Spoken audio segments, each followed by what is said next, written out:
ምን የሚረዳ ሰው አለ ብዬ አስገባለሁ ማለት ኧረ አብሽር እንረዳለን። ችግሩ ምንድነው? ንገረን።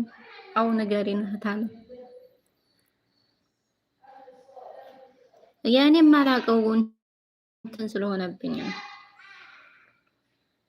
የማላውቀው አካውንት ስለሆነ ነው እህቴ። አብሽሪ። ኧረ እኔ እረዳለሁ። እንደው በአይን ጥቅሻ ነው እንትን የምለው ሰውን የምረዳው። በይ ንገሪ።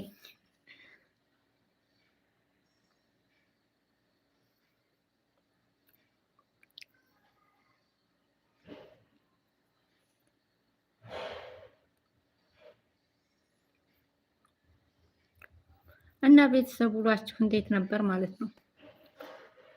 በነገራችን ላይ የዛሬው ርዕሳችን ማለት ነው ችለን ካሳለፍነው ዛሬ ያደናቀፈን እንቅፋት ለነገ ስኬታችን መሰላል ሊሆን ይችላል። ለመቻልን መቻል ያስፈልጋል። መታገስ መቻል ግድ ነው ይላል እና እናንተስ